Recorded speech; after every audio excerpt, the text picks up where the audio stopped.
Welcome back to another episode of Making a Major. This time we're talking about Stage 2 at the Outland Empire USPSA Level 2 match.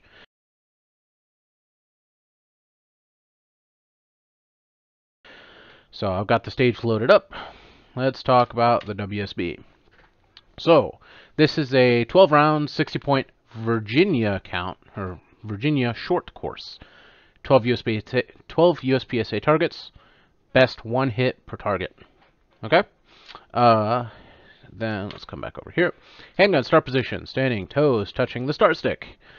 With wrist below belt, handgun loader and holster. PCC, stock on belt, safety on, and also toes touching the start stick. On the day of that, well, not on the day of, but when we do our RM proofing, that is most likely going to change to heels touching the start stick.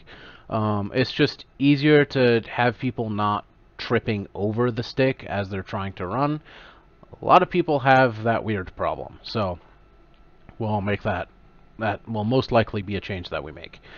Okay, let's talk about the stage. So, we've got a stomp paddle right here, which activates this swinger. So let's just move our way left to right and see what we can see from each position. From this position, I got an open target, tuxedo. I've got an open here. I can see a tuxedo and an open target there.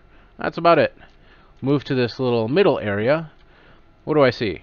I see a tuxedo. Okay, cool. And then I see paper. I can't see those.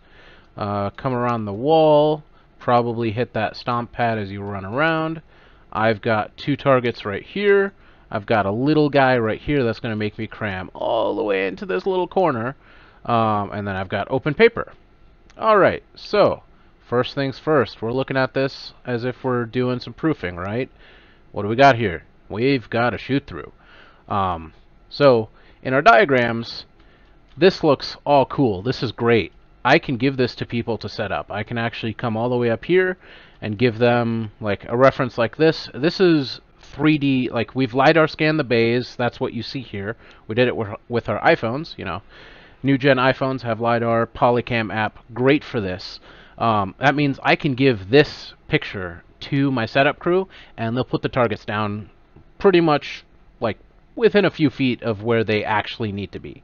But as we're walking through as RMs, well, what are we going to end up doing? Well, this target right here is great from here, not great from here. So most likely what will happen is during setup we'll probably bring it over and then we'll probably bring it down a little bit. That's just going to be a thing we do during setup.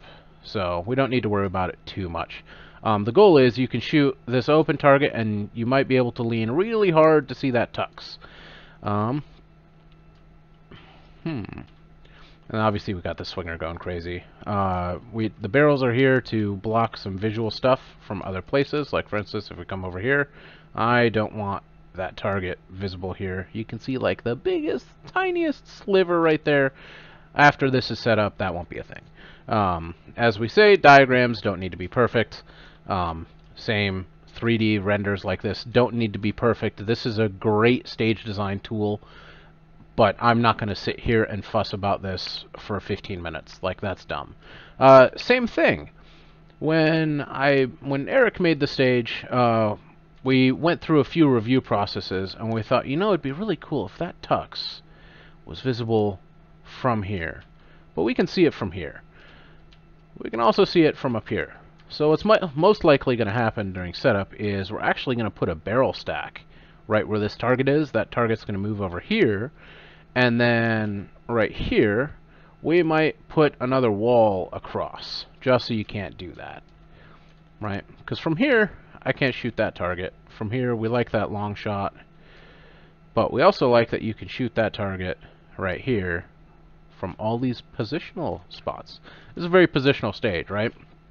So we might just put a wall right across there just to stop that from happening. Okay, so let's talk about some scoring considerations. Like, what are people going to do when they shoot the stage? Well, some people, they might just run forward, hit the box, run to the left, and then make their way all the way to the right. One of the things that we did right here is I futzed with this target quite a lot. And even here, it kind of looks like we're breaking 180. We're actually not. Like, even at the frontmost spot, this is not breaking 180. You actually have to go here to break 180.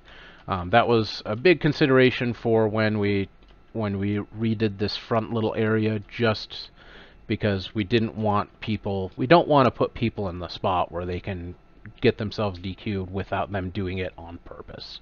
And even just that, like shooting at the last target and being inside the shooting area, and like I don't like people getting DQ'd for that. Like, they actually have to step outside the shooting area to get DQ'd.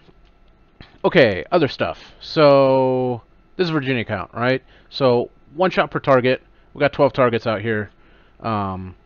This is gonna take some accuracy. You're gonna have to think pretty hard.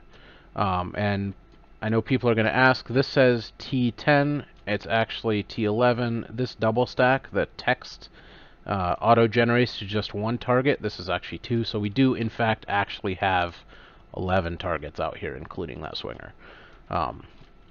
But so people are gonna probably take their good, nice time, collect their alphas. Alphas on Virginia count stuff is very important. So they're gonna collect their alphas. They're not gonna go too fast. What's gonna happen with the swinger, right? People are gonna end here, and they're gonna have thoughts about, oh god, it's a swinger. It's 1 shot per. Some people are gonna forget. It's just what's going to happen. Somebody's going to stand there, and they're just going to pop 2 at the swinger, maybe pop a 3rd, and suddenly we've got extra shots, right? This is not fixed time. This is Virginia count, meaning you have to engage every target at least once, or you get FTSAs. So you only have 1 shot at this target. If you take extras, well, extra shots, probably, maybe extra hits. Depends on what it is. So yeah, we're probably going to see a few extra shots from people that aren't really taking their time to actually aim. This is also an accuracy test, so you do also have to aim. This is also very positional, so you're hitting these small positions and then trying to get everything. Now, that's pretty much all the considerations we have there. Extra shots, extra hits, nothing too much crazy. Back to what are people going to do? So some hit the stomp pedal, move to the left, shoot some stuff, move to the middle, shoot some stuff, move here, shoot some stuff, and then move over here, shoot some more stuff. Okay, pretty straightforward. Some people are just going to sprint all the way over and make their way all the way to the right, hitting the stomp pedal as they go. They'll have, obviously, a faster swinger. I think our setup is going to be making that weight nice and light so that that guy swings for as long as possible, because we do not want it to stop if somebody hits the pedal first and then ends up there. Is that time gain from going forward and then around worth that guaranteed, well, more or less guaranteed alpha? Well, that's for you to do the hit factor math on. I haven't done it, so I can't tell you, plus I won't. So some people might actually run to the front, do the stuff there, and then reverse. So ROs on this stage are just going to end up standing back here.